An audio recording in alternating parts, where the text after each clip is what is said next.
Hello everybody and welcome back. As always, I'm Mateo311 and this is your channel for everything VR related. Today, we're discussing if we're just fooling ourselves with this whole VR thing. Have we romanticized this platform and made it out to be way better than it actually is? Are we giving casual VR games and crappy graphics a pass because of reasons like immersion? Or we're just too hung up on what this technology might be one day rather than what it is right now? And is VR truly capable of ever going mainstream? Well, I have to admit that these are concepts that creep into my head quite often, and with both deeper engagement and knowledge of the VR industry, I've definitely become more forgiving of VR shortcomings. But am I even going too far these days? And are others all the way up at the top like Mark Zuckerberg fooling themselves also? And is he completely misguided in fully investing his company into this new technology? Well, that's a lot to break down, so this is a video that's going to go deep into the current state of VR. Now, there are of course links and timestamps if you want to skip ahead to any specific topic, but before we jump in, this video is brought to you by Kiwi Design. Let's face it guys, your Quest 2 needs an Elite strap. Why not get one with a battery pack? Kiwi has this amazing one, it's my absolute favorite. It's got this super plush top strap and back strap, making it extra comfy. It's way more durable than what you get from Meta and cheaper. Plus, it's got a massive 6400 milliamp hour battery, which can give you 4+ hours of additional gaming. I highly recommend it, guys.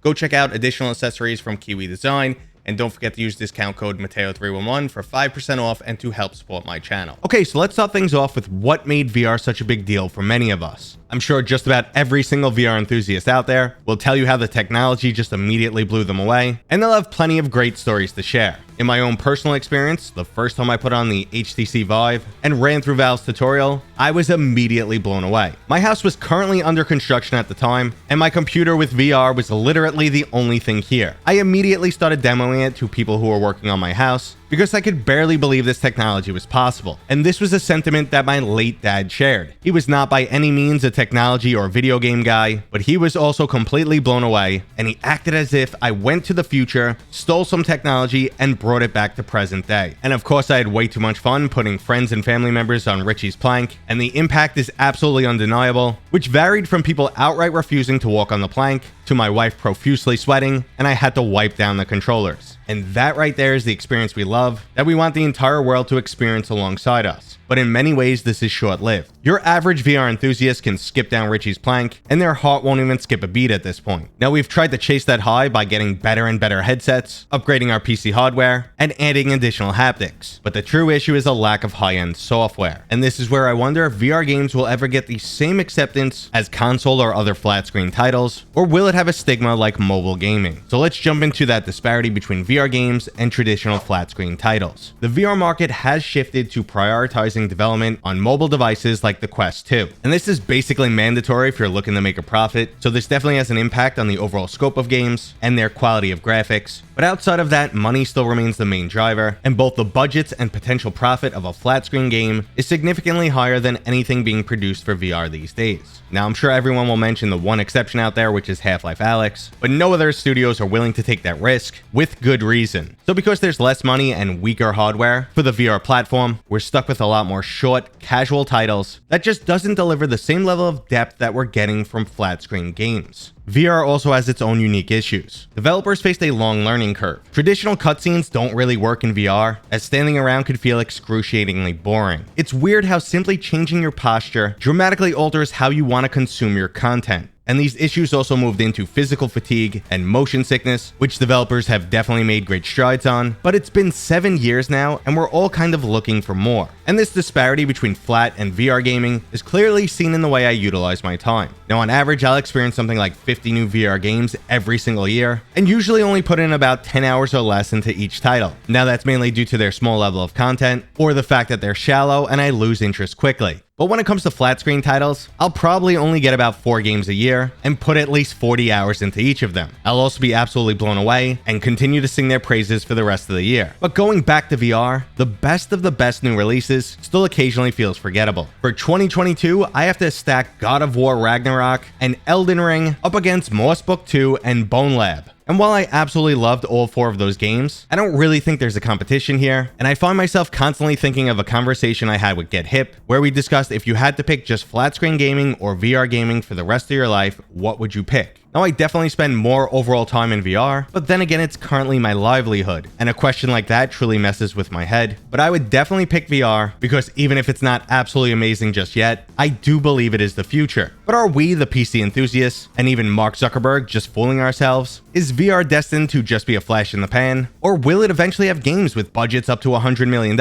and insane profit margins? And on the same note, will the metaverse ever really take off? Now, some people believe in it only because they see dollar signs. In the last 10 plus years, the gaming industry has become quite predatory, and there's an insane amount of money to be made in digital assets. And if you could get people invested in a virtual world, well, yeah, this is a potential trillion-dollar market. But not everyone's a believer, and that can be seen in the backlash that Meta got in 2022. Mark Zuckerberg fully understands that Facebook has peaked. It's definitely not the future, and if they want to continue to grow, they need to be in a new industry. He's convinced that industry is VR, but not all the stockholders share that same view. The main issue here is any true vision of the metaverse is going to take at least 10 years and requires both significant hardware and software updates. Investors like to see a much shorter turnaround period, and no one truly knows if this will ever really work out. Now, I'm a VR enthusiast, and even I have my reservations. I doubt a large portion of the population wants to interact as some cartoony avatars. And while great strides are being made for photorealistic avatars, I feel like that technology is ripe for catfishing and other abuse, and it's just so much easier to use a simple video call. This could be seen with Meta's latest release, the Quest Pro, which added a lot of hardware bells and whistles, but left it up to the industry to decide what the best use cases are. So basically, the leaders in VR aren't sure the best way to progress this technology. It's definitely not the most reassuring position to be in, but again, we're not returning to those whole VR is dead days. Between 2017 to 2019, basically every other article about VR was how it's dead. But in truth, it just didn't pop off the way some people projected. But at this point in the game, VR is here to stay. At what overall level it ingrains itself into society is yet to be determined, but there are diehard VR gamers who will never turn back, and the use cases outside of gaming are undeniable. It's an excellent tool to practice in fields that are quite delicate, like the medical industry, and it's also being utilized for immersion therapy, off-site training for both dangerous encounters or dangerous locations, and it's even utilized for military simulators. So the tech and the fan base are definitely here to stay. But I'm still not 100% sure if I'm just an early adopter, supporting a product that will one day be an absolute game changer, or this is just a pipe dream, my childhood desire to step into my favorite video game and live my life there rather than boring reality. It's definitely something to think about, and I try and understand both viewpoints as much as possible. One thing that does help is the people I interact with in the real world on a daily basis have absolutely zero clue about VR, and the majority of people I interact with online are on the opposite side of the spectrum. It's funny to see how people have such different views, so we just have to end things off with, are we fooling ourselves? And how good is VR gaming really? Sure, the titles aren't the same quality as flat screen gaming, but it provides something we can't get anywhere else. In a way, VR gaming is like the MMO space in traditional gaming. It's not for everyone, and it can require a greater commitment than normal, but it creates memories that you feel like you lived rather than just being content you consumed. I believe there'll always be a place for it and it'll continue to grow in the future, but I'm hard pressed to see it become a mainstream product that people use on a daily basis until the technology shrinks down to something like a pair of simple glasses. And at that point, sure, it could become the next device like a cell phone, but we have a really long way to go. Now that's just my thoughts, but what do you guys think? Let me know down in the comments. I'd love to hear it. If you enjoyed this video, please go ahead and give it a thumbs up. If you're new here, consider subscribing. And as always, I'll see you guys on next time.